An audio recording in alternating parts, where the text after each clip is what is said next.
Sur la plage de Somerton Park, près d'Adélaïde, en Australie, un homme dort sur le sable. En tout cas, c'est ce que se disent une personne qui fait son sport matinal et deux jockeys qui s'entraînent alors à cheval. Ils décident tous les trois de s'approcher de l'inconnu pour voir s'il va bien et découvrent avec horreur qu'il ne respire plus. D'autres personnes s'approchent du corps puis préviennent les autorités. Vous pouvez voir sur la photo la plage de Somerton avec un X qui marque l'emplacement du corps au moment de sa découverte. Ce matin-là, le 1er décembre 1948, un grand mystère vient de naître. En arrivant sur place, les enquêteurs se posent encore plus de questions que les témoins. La victime porte une tenue de ville élégante, mais les étiquettes sur ses vêtements ont été arrachées. Il n'a pas de portefeuille et rapidement, la police se rend compte que cet inconnu est tout simplement impossible à identifier. Pire, il aurait été empoisonné. Et le mystère s'épaissit quand l'un des enquêteurs découvre ce papier dans une poche discrète du pantalon de l'inconnu de Somerton des mois plus tard. On peut y lire une curieuse inscription imprimée, Tamam Shud. Lorsque la police confie cette information et que la presse la diffuse, un homme se présente aux enquêteurs. Il souhaite garder l'anonymat et leur indique que la veille de la découverte du corps, il a retrouvé, sur le siège arrière de sa voiture, un exemplaire des Rubaiyat du poète perse Omar Khayyam. Et la version qu'il présente aux enquêteurs est vraiment très rare. Quel rapport me diriez-vous? Eh bien, à la fin du livre, sur la dernière page, des mots ont été déchirés à la main. Ces mots sont Tamam Shud. Et après l'analyse, ils se rendent compte que c'est de ce livre, cet exemplaire ramené par le témoin, que provient l'inscription retrouvée dans la poche de l'inconnu de Somerton. Et au dos de ce même livre, d'autres inscriptions énigmatiques sont découvertes, ainsi qu'un numéro de téléphone, le tout écrit à la main. Qu'est-ce que ça veut dire? Que faisait ce livre dans la voiture du témoin? Pourquoi est-ce qu'un morceau de ce livre a-t-il fini dans la poche de cet inconnu? Que lui est-il arrivé? Et surtout, qui était-il? L'enquête sera longue et difficile, les policiers le savent. Mais des rumeurs circulent dans la presse et en ville. On parle d'espions, de conspiration. Alors des réponses sont nécessaires et pour les obtenir, aucun détail ne devra être négligé. Bonjour, je suis Sailor et sur cette chaîne, j'aime vous raconter des histoires extraordinaires, alors installez-vous confortablement parce que cette affaire est vraiment passionnante, je l'ai découverte très jeune et il se trouve qu'il y a eu des rebondissements dans l'enquête il y a seulement 2 ans, en tout cas ça a commencé en 2021 et on a eu des réponses en 2022. Vous allez voir, tout ça est assez incroyable. Et juste avant de commencer, je vous présente le sponsor de cette vidéo qui permet à la vidéo d'exister. Il s'agit de CyberGhost VPN que j'utilise personnellement. Un VPN, c'est un outil qui vous permet de naviguer sur internet de manière sécurisée et grâce à CyberGhost VPN, vous pouvez facilement masquer votre adresse IP et chiffrer vos données. L'interface est claire et rend CyberGhost VPN très facile à utiliser chez vous ou bien depuis un Wi-Fi public, que ce soit dans un café, une gare ou bien ailleurs. Moi, je l'utilise systématiquement quand je pars en tournage par exemple, mais je l'utilise aussi pour trouver des informations et des sources bloquées dans certains pays quand on les consulte depuis la France ou l'Europe, ce qui est super utile pour mes recherches. Avec CyberGhost VPN, vous pouvez aussi accéder au catalogue de plus de 40 plateformes de streaming dont Amazon Prime, Apple TV, Netflix, Disney+, ou d'autres. Et si vous aimez regarder des films ou des documentaires par exemple, mais que vous avez déjà tout vu, et ben hop, en l'utilisant, vous avez accès à des catalogues et des œuvres pas encore disponibles en France ou bien sorties uniquement à l'étranger, et ce, quels que soient les programmes qui vous intéressent. Vous trouverez donc probablement votre bonheur. CyberGhost VPN, c'est 38 millions d'utilisateurs à travers le monde et ça fonctionne avec tous les systèmes d'exploitation, Apple, Android, Windows, et sur 7 appareils différents, du téléphone à la Smart TV, vous pouvez donc en faire profiter tous vos proches. En utilisant le lien en description, vous bénéficierez d'un tarif spécial de 2,03 € par mois, soit une remise de 83% et de 4 mois offerts. En plus, CyberGhost VPN vous offre une garantie de 45 jours satisfait ou remboursé avec un support client français disponible 7 jours sur 7 et 24 heures sur 24. Alors profitez-en et si vous vous abonnez par mon lien, CyberGhost VPN savent que vous avez utilisé mon lien, ils sont donc contents et ça aide à pérenniser le partenariat, donc je vous en suis reconnaissant. Si le corps de l'inconnu de Somerton est découvert le 1er décembre 1948 au matin, le cas commence en réalité la veille, le 30 novembre à Adélaïde, dans le sud de l'Australie. C'est une grande ville côtière et ce matin-là, entre 8h30 et 10h50, l'inconnu arrive dans la ville en train et enregistre une petite valise au vestiaire de la gare. Puis, après 11h15, il achète un ticket de bus et il le prend pas très loin de la gare. Il descend probablement à Glenelg, où, allez savoir pourquoi, il dépose son exemplaire des Rubaiyat, duquel il a soigneusement arraché les mots Tamamshud d'une page à la fin du livre, à l'arrière d'une voiture en le glissant par la fenêtre, restée légèrement ouverte. Glenelg se situe dans la banlieue d'Adélaïde et est surtout bordé par Somerton Beach, la plage où son destin le mène, à quelques centaines de mètres de là. La journée passe. Entre 19h et 20h, plusieurs témoins voient un homme couché sur le dos, allongé sur le sable, la tête contre la digue, ses jambes étendues, ses pieds croisés, sont face à la mer. John Baines Lyons, un bijoutier accompagné de son épouse qui se promène par là, le voit. Détail curieux, il remarque qu'il lève légèrement son bras droit avant de le reposer. Il suppose qu'il regarde l'océan, qu'il fume probablement une cigarette et qu'il est peut-être mélancolique, ou bien qu'il a trop forcé sur la boisson. Un peu après, Olive Neil et son petit ami qui passent par là se disent pareil. Ils remarquent des moustiques autour de lui qui ne le dérangent pas et pensent qu'il est tout simplement ivre. En fait, l'endroit est très fréquenté, surtout au niveau qu'il a choisi, vers les escaliers qui mènent de la plage vers l'esplanade. À ce moment-là, personne ne soupçonne qu'il pourrait être inconscient ou qu'il pourrait avoir besoin d'aide. Les heures passent, l'inconnu reste là. Au matin, vers 6h30, John Baines Lyons, le bijoutier, va nager et il rejoint ensuite un ami sur la plage. Et là, John se dit que quelque chose ne va vraiment pas puisqu'il voit le même homme qu'il avait déjà vu la veille au soir avec sa femme. L'homme est au même endroit, contre la digue, inerte. Il s'approche de deux jockeys qui s'affairent déjà autour de l'homme. Ils constatent que l'homme est décédé et ils préviennent les autorités. L'inconnu est transféré à l'hôpital royal à Adélaïde et est examiné par le docteur John Barclay Bennett qui prononce son décès. Il est ensuite envoyé à la morgue et autopsié par le docteur James Dwyer. Cause du décès, arrêt cardiaque, peut-être provoqué par un empoisonnement. Heure du décès, à partir de 2h du matin.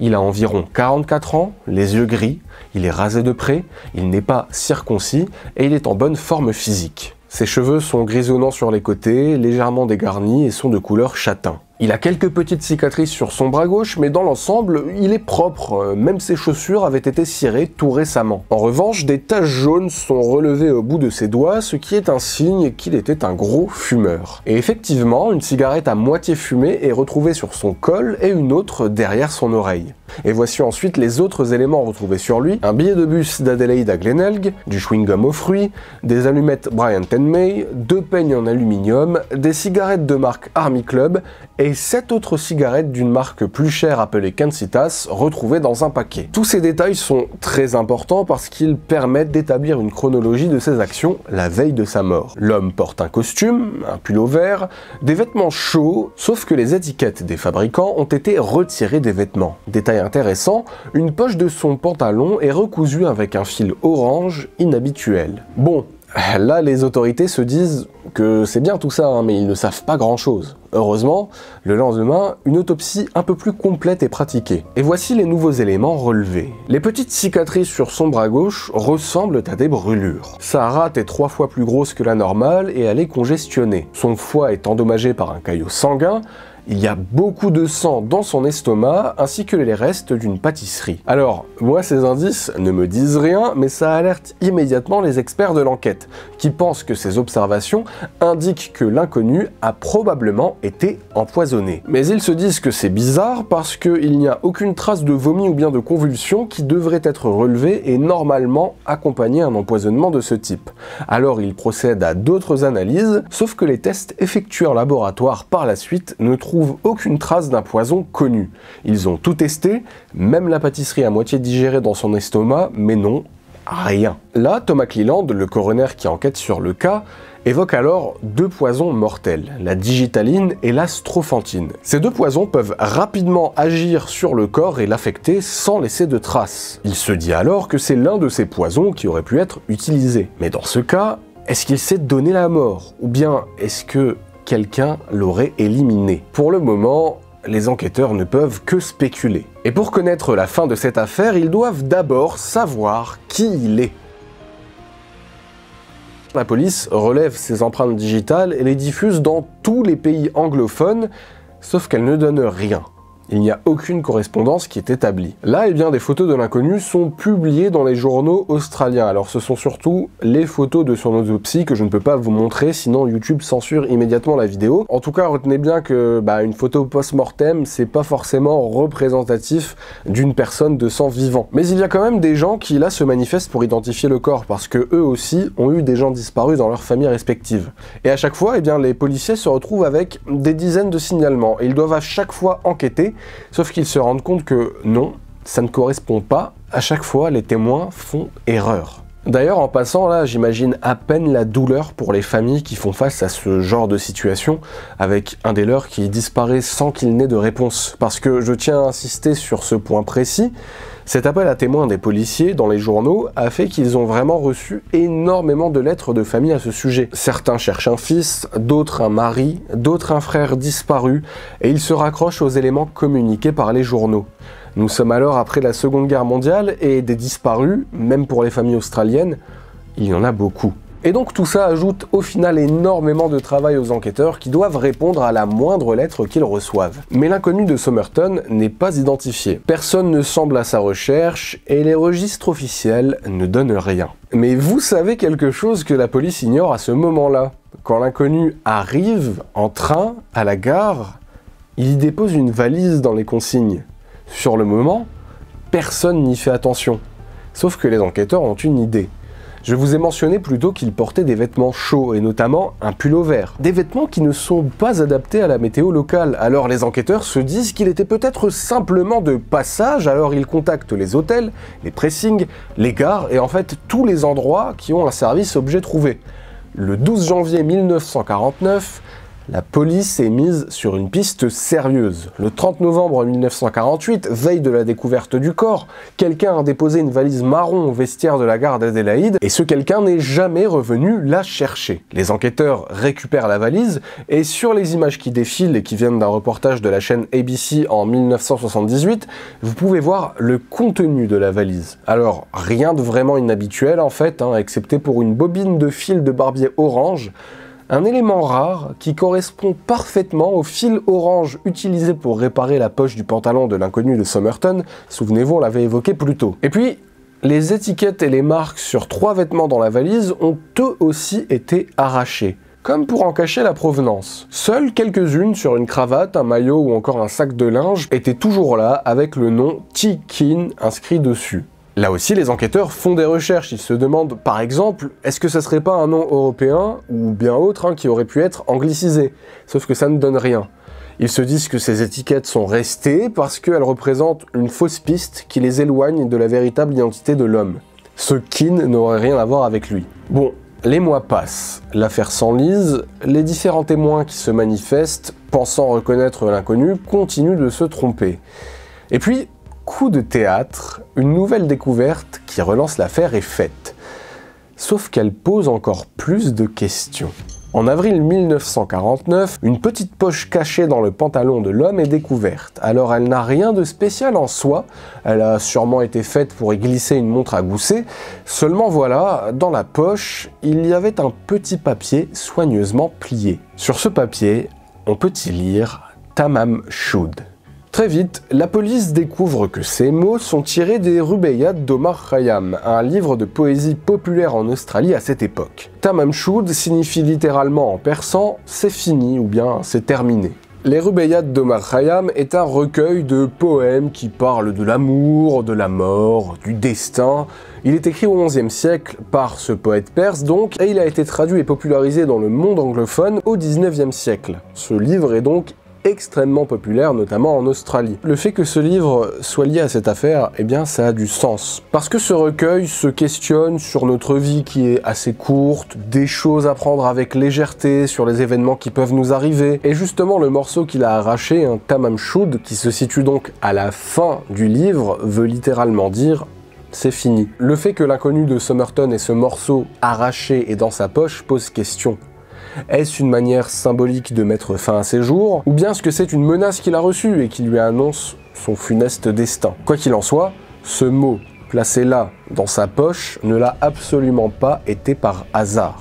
Arrivé à ce moment de l'enquête, on se dit, comme une partie des policiers, d'accord, le malheureux souffrait sûrement terriblement au point de vouloir mettre fin à ses jours. Sauf qu'un nouveau rebondissement rebat les cartes. Pendant des mois, les enquêteurs tentent de retrouver la trace de ce livre. Et puis, le 23 juillet 1949, un habitant de la ville de Glenelg apporte un exemplaire des Rubaiyat au poste de police d'Adélaïde. Là, stupeur, la dernière page contenant les mots Tamam Shud a été arrachée. La police de caractère correspond parfaitement au morceau de papier, et après une analyse approfondie au microscope, on est sûr qu'il s'agit bien de l'exemplaire duquel est tiré le morceau de papier indiquant Tamam Shud qui a fini dans la poche de l'inconnu. Le témoin explique alors avoir trouvé l'exemplaire sur la banquette arrière de sa voiture alors qu'il faisait un tour en voiture avec son beau-frère près de Somerton Beach. C'est en voyant un reportage à la télévision qui montrait la recherche du livre par la police qu'il a alors fait le lien. Et ce livre n'est pas qu'un simple livre. Déjà, c'est une édition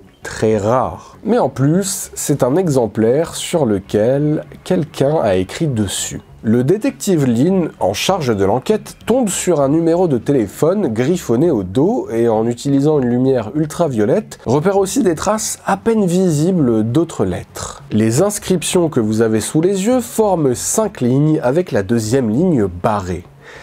Ça ressemble étrangement à un code secret. Ouais, bizarre tout ça. La presse s'empare de ces nouvelles informations et les diffuse. Des rumeurs sont alimentées, et si cet inconnu était un espion, à qui il serait arrivé malheur? Pour le moment, difficile à dire. Alors les policiers commencent par le plus simple, le numéro griffonné. Ce numéro était sur liste rouge, mais ils parviennent quand même à retrouver à qui il appartient. La piste les mène à une ancienne infirmière de 27 ans qui vit près de Somerton Beach, précisément sur Mosley Street à Glenelg. À seulement 400 mètres de l'endroit où a été découvert le corps de l'inconnu, cette dame s'appelle Jessica Ellen Thompson, née Harkness, longtemps surnommée Justine car elle souhaitait rester anonyme au départ, et c'était son surnom dans toute cette affaire pendant des décennies. Jessica déclare ne pas connaître cette affaire en cours, cependant elle a bien donné un exemplaire des Rubaiyat à un homme, il y a quelques années. Après la Seconde Guerre mondiale, c'était dans un hôtel à Sydney. Elle l'a donné à un certain Alfred Boxall, un lieutenant qui travaille dans l'armée australienne. Elle explique alors aux enquêteurs que, un peu plus tard, après avoir déménagé à Melbourne, elle reçoit une lettre d'Alfred qui lui fait des avances, sauf qu'elle lui indique qu'elle est mariée. Jessica souhaite rester anonyme parce qu'elle est en réalité pas vraiment mariée, mais elle est sur le point de se marier avec un certain Prosper Thompson. Elle ne l'est pas encore, donc elle a menti à Alfred et elle ne veut pas que l'enquête empiète sur son mariage. La police se dit, bingo en fait, elle a peut-être eu une liaison avec cet Alfred qui, par chagrin d'amour, probablement après avoir été éconduit par Jessica, se serait donné la mort pas loin de chez elle. C'est logique en fait, les pièces du puzzle s'assemblent. Sauf que non, Alfred Boxall est bien vivant. Il est bien vivant puisqu'il rencontre les policiers et il leur montre même son exemplaire des Rubaiyat qui contient un poème signé Justine donc, le surnom de Jessica qu'elle lui a écrit. Il assure ne pas connaître du tout cette affaire de l'inconnu de Somerton. Bon, et là on rentre sur un détail qui m'obsède un petit peu. Jessica, pourquoi est-ce que son numéro était inscrit sur l'exemplaire des Rubaiyat de cet inconnu? Bon, au début, les enquêteurs se posent probablement aussi cette question, puisqu'ils ne la lâchent pas comme ça, Jessica. Ils décident de la faire venir et de la confronter au plâtre, l'espèce de buste mortuaire fait à partir du visage de l'inconnu de Somerton. Vous voyez d'ailleurs les archives vidéo de ce buste en plâtre. Et selon le détective Lynn, au moment où Jessica voit le buste, elle a un mouvement de recul, comme si elle allait s'évanouir. Là, les policiers sont un peu embêtés. Ils sentent bien que Jessica semble en savoir un peu plus que ce qu'elle ne veut bien dire. Sauf qu'il n'y a rien à faire, ils n'apprendront rien de plus. Alors là, ils se tournent vers l'autre élément curieux qui a déjà fait couler beaucoup d'encre dans la presse et qui intéresse évidemment beaucoup de personnes, ce code mystérieux. 5 lignes en lettres capitales, dont une barrée. À première vue, c'est du charabia. Du charabia, ouais, mais si on regarde un peu les Rubaiyat de plus près, ce sont précisément des quatrains, des poèmes composés de 4 vers. Maintenant, imaginons que cette ligne barrée soit une erreur, qu'elle ne signifie rien, un peu comme un mot écrit à la manière d'un poème dont il a souhaité changer le 2e vers, il s'est dit que c'était pas bon. Peut-être que ce code est un quatrain. Alors oui, c'est purement spéculatif, mais c'est une des nombreuses pistes envisagées par ceux qui se sont intéressés au code, et après tout, ce livre est lié d'une manière vraiment très étrange et symbolique à toute cette affaire. Alors, pourquoi pas? Et sur ce code, alors honnêtement, je vais pas ménager le suspense, c'est un véritable rabbit hole, je suis vraiment plongé dans le terrier de lapin, juste sur le code, je pourrais vous faire une vidéo d'1 heure. Ça fait 80 ans que des gens cherchent, des experts, des amateurs, tout le monde a décortiqué ce code dans tous les sens et absolument rien n'en est sorti de concret. Et d'ailleurs à ce sujet, voilà tout simplement les conclusions du département de la défense australien qui a également analysé le code. Le nombre de symboles est trop faible pour distinguer un schéma. Les symboles peuvent aussi bien être un code complexe de substitution qu'une suite de lettres sans aucun sens. Il n'est pas possible d'apporter de réponse satisfaisante. Le 14 juin 1949, après plus d'1 an et demi d'enquête, l'homme de Somerton est enterré après une cérémonie donnée en sa mémoire. On ne sait toujours pas qui il est, ni quelles sont les circonstances exactes de sa mort. En 1994, John Harbour Phillips, le principal juge de l'État de Victoria et président de l'Institut médico-légal, s'intéresse à nouveau à l'enquête pour déterminer la cause exacte de la mort, normalement par empoisonnement. Et d'après lui, c'est bien l'usage de la digitaline qui a provoqué la mort de l'inconnu. Il est temps de passer aux théories autour de cette affaire. Alors en consultant les documents officiels, honnêtement, on n'a pas grand chose à se mettre sous la dent. Les rapports de police sont vraiment courts, seulement quelques pages. On a aussi accès aux notes d'enquête et à d'autres documents, mais toutes ces informations ne nous apprennent rien que l'on ne sache pas déjà. 12 identités potentielles ont été attribuées à l'homme de Somerton, mais après enquête, aucune d'entre elles n'est l'inconnu de Somerton. On pourrait critiquer l'enquête de police qui a mené à rien. Au final, je tiens quand même à réinsister sur le fait que ils ont quand même beaucoup enquêté à l'époque et que c'est mon opinion, mais je pense tout simplement qu'ils ont fini par arrêter l'affaire parce qu'ils n'ont pas relevé d'éléments qui pouvaient justifier de poursuivre indéfiniment cette affaire et donc mobiliser des ressources sur ce cas-là précisément. J'entends par là que selon les policiers, il n'y avait pas de preuves concrètes que ça pouvait être un espion ou qu'il aurait pu être assassiné. Mon avis, c'est qu'ils se sont tout simplement dit qu'il avait mis fin à ses jours et tant pis s'ils ne savaient pas exactement qui il était. Il devait avoir d'autres affaires peut-être un peu plus importantes ou urgentes à traiter ou en tout cas sur lesquelles se mettre. C'est évidemment un avis qui n'engage que moi sur pourquoi est-ce que l'enquête a fini par s'arrêter un peu comme ça. En tout cas, il y a eu beaucoup de théories autour de l'identité de cet homme. La plus captivante est celle autour du fait qu'il aurait pu être un espion neutralisé à cause de son activité. Alors déjà, elle n'est pas sortie d'un chapeau. C'est l'une des nombreuses pistes qui avaient été envisagées par les enquêteurs et c'est surtout celle qui est le plus rapportée dans les médias. On est en pleine guerre froide, parler d'un mystérieux espion soviétique et de son étrange message codé retrouvé caché sur lui, forcément, ça accroche. Mais concrètement, pourquoi est-ce qu'on parle autant de cette possibilité? Eh bien, l'inconnu s'est arrêté à la gare d'Adélaïde. Pas loin d'elle, à Woomera, se trouvait à l'époque une base secrète des services secrets australiens. Elle servait notamment de base de lancement de missiles en cas de conflit armé, et il y a donc des spéculations sur les agissements de cet inconnu. Il aurait pu venir de Woomera jusqu'à Adélaïde, et ensuite aller à Glenelg avec ses affaires. Et puis, la cause du décès par empoisonnement pose aussi question. Un poison qui laisse peu de traces, qui fait penser à une élimination dans un contexte d'espionnage. Est-ce que le poison était dans ses cigarettes?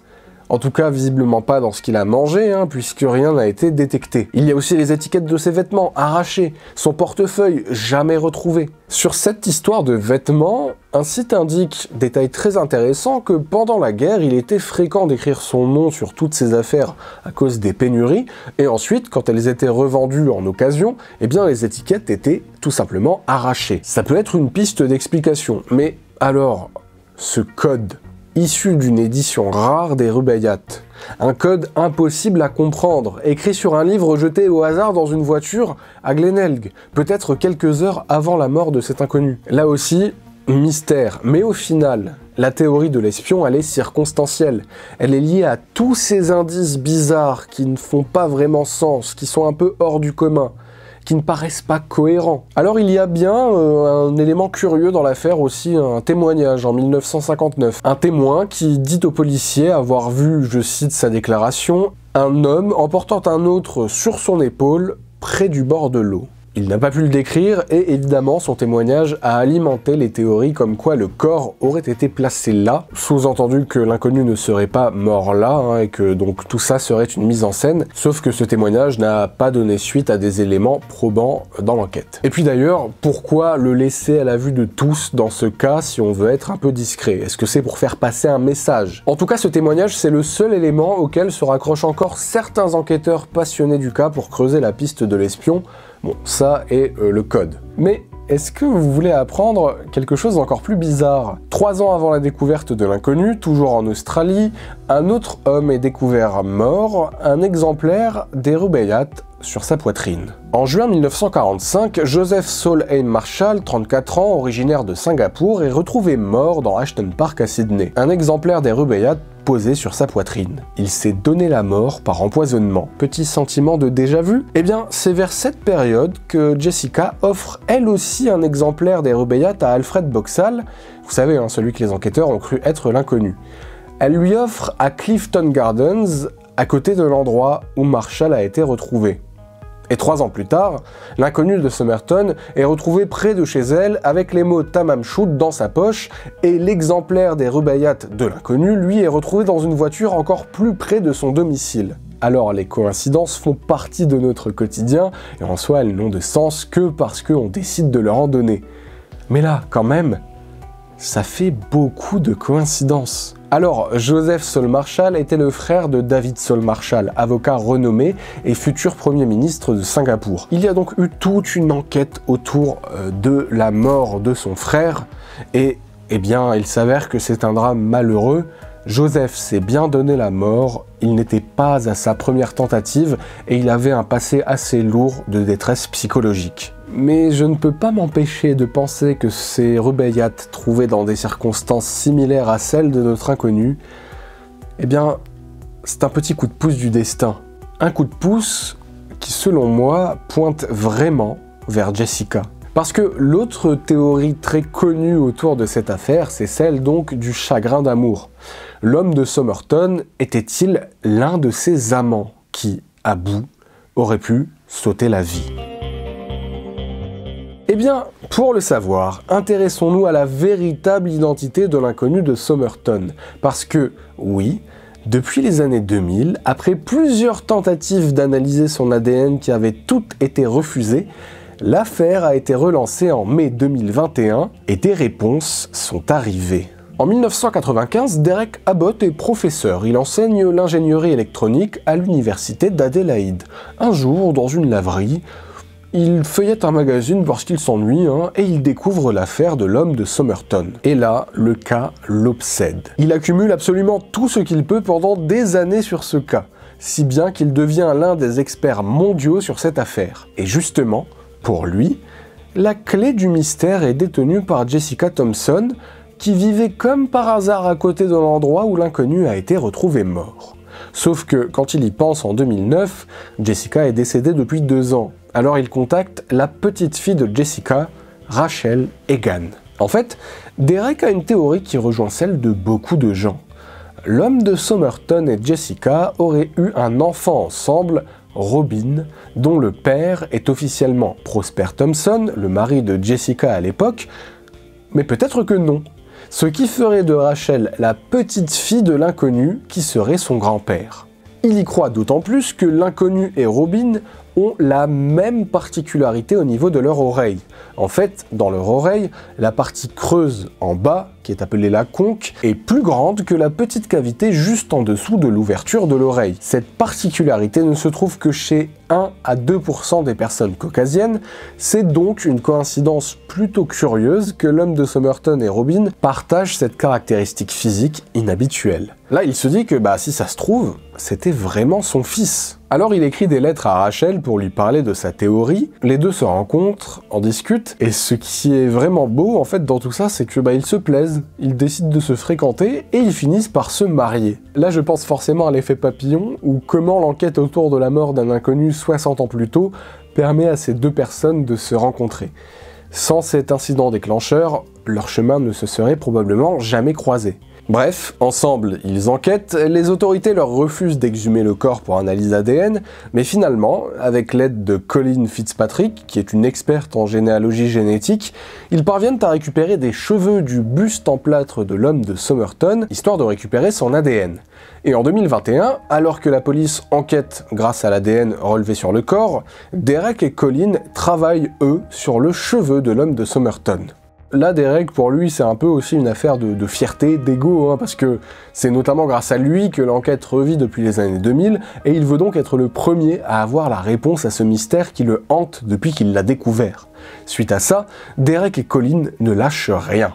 Ils ont beaucoup de correspondances possibles, 4000, alors ils se concentrent sur les personnes qui n'ont pas de date de décès, et ils parviennent à identifier une personne qui colle à l'âge déduit et qui est liée à une certaine famille nommée Keane. Keane étant le seul nom retrouvé sur certains vêtements dans la valise de l'homme de Somerton. Je vous la fais courte, mais après une longue enquête, un nom émerge. Un nom qui n'a étonnamment rien à voir avec les Thompson ou bien Rachel Egan. Ce nom, c'est Charles Webb, porté disparu depuis 1947. Il retrouve un proche, un certain Norman Webb, et suite à cela rencontre Stuart Webb, son petit-fils avec qui ils entrent en contact.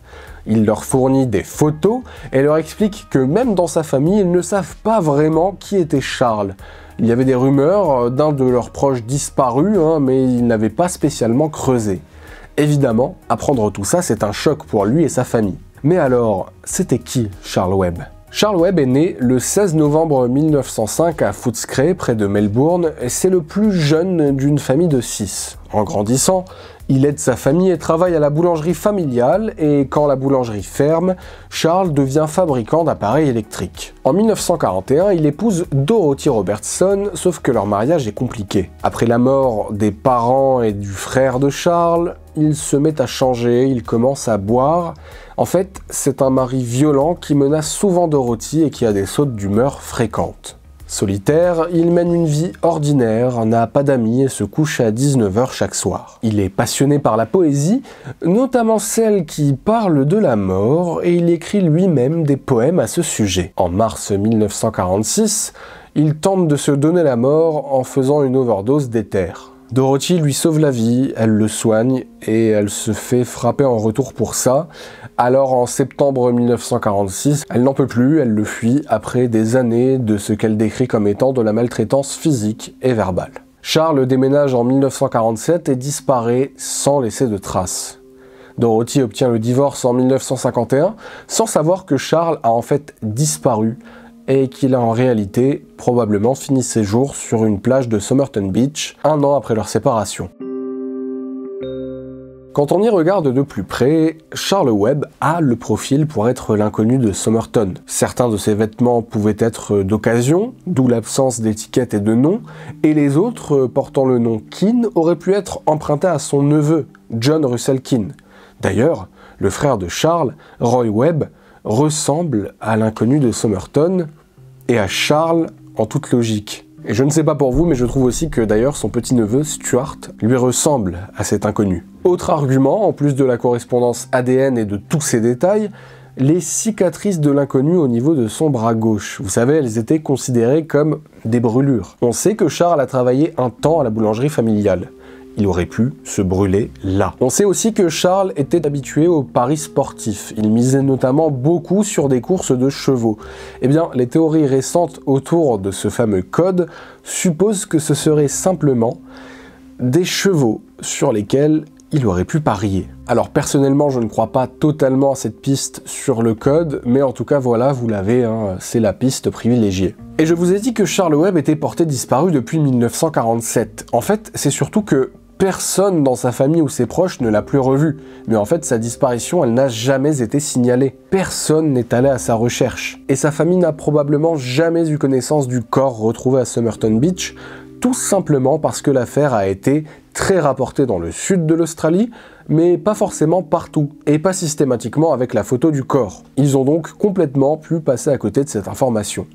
Aujourd'hui, on est presque certain que notre inconnu est Charles Webb. À l'heure actuelle, nous attendons encore la confirmation officielle des autorités et du coroner, qui procède aux dernières vérifications depuis maintenant plusieurs années. Bon, c'est un peu long. Et ça, pour moi, c'est une information vraiment extraordinaire. Cette affaire, je la connais depuis tout petit, et quand je l'ai découverte sur Internet, peut-être comme beaucoup d'entre vous au début des années 2000, eh bien, je dois dire que j'étais partisan de la théorie de l'espionnage. Mais en fait, quand on regarde bien, il n'y a pas vraiment de preuves qui vont dans ce sens. Il y a en revanche, et je suis d'accord avec vous, beaucoup d'éléments étranges, curieux. Mais avec les années, on en a beaucoup appris sur le cas.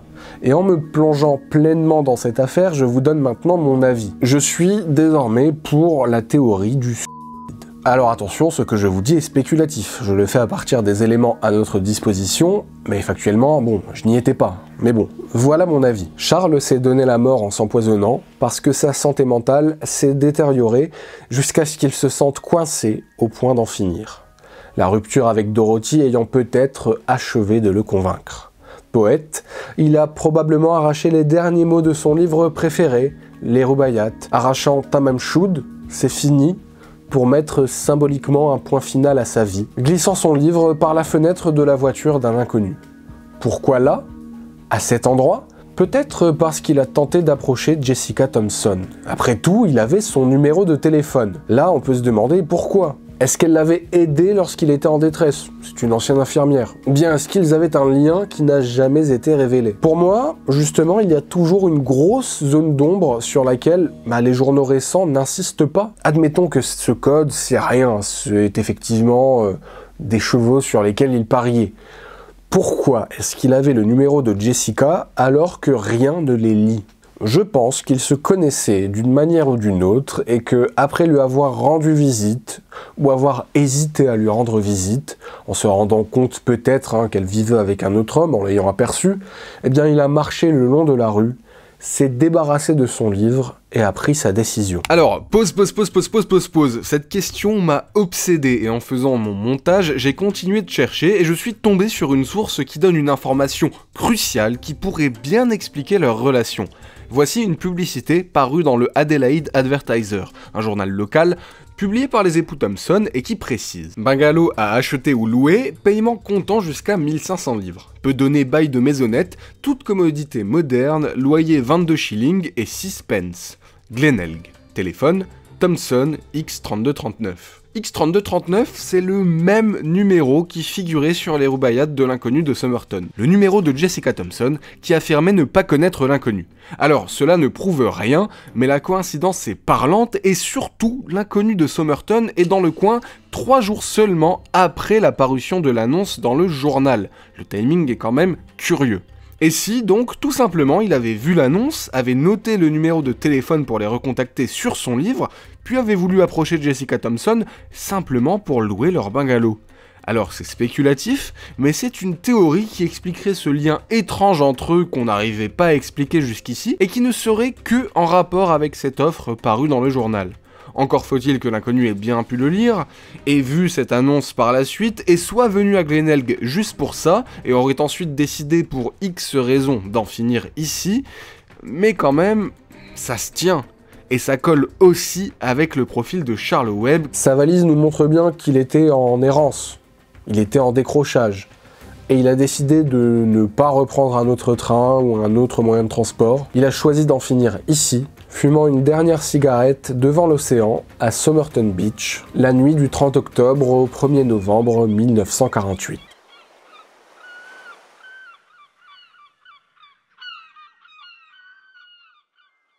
Une vie s'achève, une autre commence. Charles Webb meurt en 1948. Derek et Rachel se rencontrent indirectement grâce à lui et au mystère qu'il a créé. Ils ont eu plusieurs enfants depuis. Certains pourraient avoir envie de se dire « Alors, tout ce mystère, toute cette enquête, franchement, tout ça pour ça ?» Pour une réalité plus décevante que les théories envisagées, que ces histoires d'espionnage. Eh bien, déjà pour le moment, le cas est encore officiellement non résolu. Mais cette affaire, elle raconte une histoire. Un peu plus commune, certes, mais qui n'est pas pour autant plus acceptable, ou en tout cas banalisée. Cette affaire, c'est important d'en parler parce que c'est sûrement le désespoir qui a mené cet inconnu sur cette plage. Et c'est important quand on perd parfois des proches de vue pour X raisons, parce que c'est la vie, mais que voilà, on s'entend quand même encore bien avec, d'essayer de prendre des nouvelles de temps en temps. Nos histoires personnelles n'ont pas de l'importance pour tout le monde, hein, bien sûr, mais elles en ont pour ceux qui tiennent à nous. J'ai envie de croire qu'à l'époque, il y en avait aussi, sauf que Charles Webb ne le savait pas forcément. La fin de son histoire, c'est celle d'une personne qui ne voyait que des murs autour d'elle et qui a choisi de s'en aller en regardant l'horizon.